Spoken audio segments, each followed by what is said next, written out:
کہ شرط نہیں، مستحب اعتکاف میں دو قول ہیں۔ ایک یہ کہ اس کی مقدار کم از کم 1 دن ہے، یہ احتیاط اسی قول کے مطابق ہے۔ دوسرا قول یہ کہ اس کے لیے کوئی مقدار مقرر نہیں، لہٰذا اس کے لیے روزہ بھی شرط نہیں۔ واجب اعتکاف کم سے کم 1 دن ہو سکتا ہے اور اس سے زیادہ جتنے دن کی نیت کرنا چاہے کر سکتا ہے۔ مسنون اعتکاف 1 اشرہ ہے، اس لیے مسنون اعتکاف رمضان کے آخری اشرے میں ہوتا ہے، اور مستحب اعتکاف کے لیے ایک قول کے مطابق کوئی مقدار مقرر نہیں، چند لمحوں کے لیے بھی ہو سکتا ہے۔ اب اس میں 2 قسم کے کام جو ہیں وہ حرام ہیں۔ اعتکاف کی حالت میں 2 قسم کے کام حرام ہیں، یعنی ایک کے ارتکاب سے کہ اگر واجب یا مسنون اعتکاف ہے تو فاسد ہو جائے گا، اس کی قضا کرنا پڑے گی، اور اگر مستحب اعتکاف ہے تو ختم ہو جائے گا، کیونکہ مستحب اعتکاف کے لیے کوئی مدت مقرر نہیں، اس لیے اس کی قضا بھی نہیں۔ اچھا، پہلی قسم کیا ہے کہ اعتکاف کی جگہ سے بلا ضرورت باہر نکلنا۔ ضرورت عام ہے چاہے طبعی ہو یا شرعی۔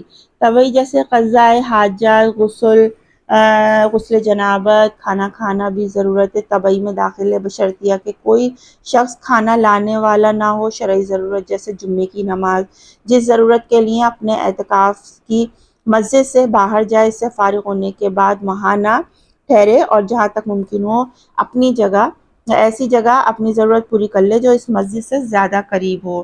مثلاً قضاء حاجات کے لیے جانا چاہے مگر اس کا گھر دور ہو اور اس کے کسی دوست وغیرہ کا گھر قریب ہو تو وہیں چلا جائے، البتہ اگر اس کی طبیعت اپنے گھر سے مانوس ہو اور دوسری جگہ جانے سے اس کی ضرورت پوری نہ ہو تو پھر اپنے گھر جانا ہی جائز ہے۔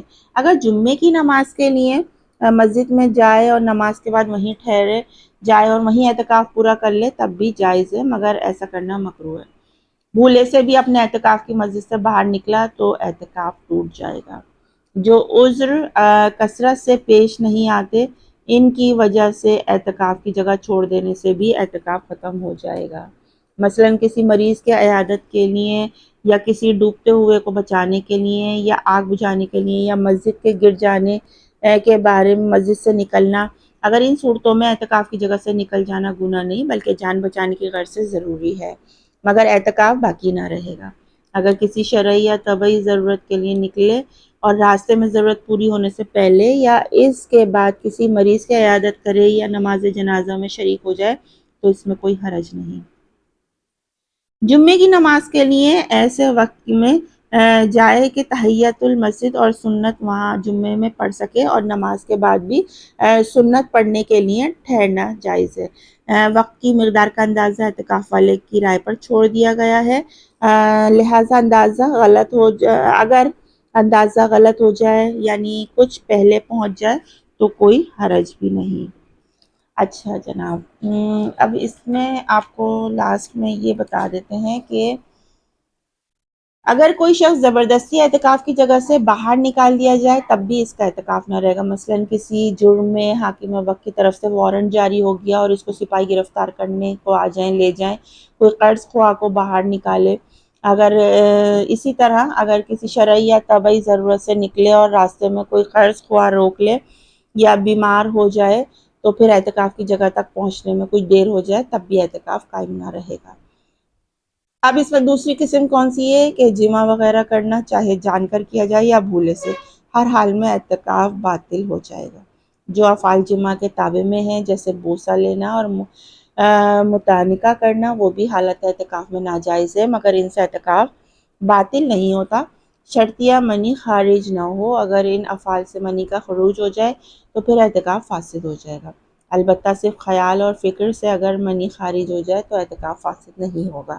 حالت اعتکاف میں بلا ضرورت کسی دنیاوی کام میں مشغول ہونا مکروہ تحریمی ہے، مثلاً بلا ضرورت خرید و فروخت، تجارت کا کوئی کام کرنا، البتہ جو کام نہایت ضروری ہو، مثلاً گھر میں کھانے کے لیے کچھ نہ ہو، کوئی قابل اعتماد شخص خریدنے والا نہ ہو تو ایسی حالت میں خرید و فروخت جائز ہے، مگر خریدنے یا بیچنے کے لیے کسی چیز کا مسجد میں لانا جائز نہیں، جبکہ اس کے مسجد میں لانے سے مسجد کے خراب ہونے، جگہ رک جانے کا اندیشہ، البتہ اگر مسجد کے خراب ہونے یا رک جانے کا جگہ گر جانے کا اندیشہ نہ ہو تو اس کے بعض نزدیک جائز ہے۔ حالت اعتکاف میں ثواب سمجھ کر بالکل خاموشی سے بیٹھنا بھی مکروہ تحریمی ہے، البتہ بری باتیں سن کر زبان سے نہ نکالے، جھوٹ نہ بولے، غیبت نہ کرے، بلکہ قرآن مجید کی تلاوت یا کسی دینی علم کے پڑھنے یا کسی عبادت میں اپنے اوقات صرف کرے۔ خلاصہ یہ کہ بالکل خاموش بیٹھنا کوئی عبادت نہیں۔ اگر عورت کو اعتکاف کی حالت میں حیض یا نفاس آ جائے تو اعتکاف چھوڑ دے، اس حالت میں اعتکاف درست نہیں، لیکن پاک ہونے کے بعد خاص اس دن کی قضا ضروری ہے۔ امید ہے آپ کو یہ چیپٹر اچھے سے سمجھ آ گیا ہوگا۔ مسئلے مسائل جو بھی اس میں بتائے گئے ہیں اعتکاف کے بیان سے متعلق، ان کو آپ نے اچھے سے سمجھ لیا ہوگا اور ان پر عمل بھی کر لیں گے۔ اللہ تعالیٰ ہم سب کو اچھی اور دین سے متعلق باتیں جاننے کا جو ہے کوشش اور اس کا ذریعہ بننے کا توفیق عطا فرمائیں، اور کوشش کریں کہ اپنے جنرل نالج میں بہت زیادہ اضافہ کیجیے اور ان باتوں کو جانیے۔ اپنا بہت سا خیال رکھیے، آگے کی ویڈیوز بہت انٹرسٹنگ ہونے والی ہیں اور ہمیں امید ہے کہ آپ کو ہماری ویڈیوز بہت پسند آ رہی ہیں۔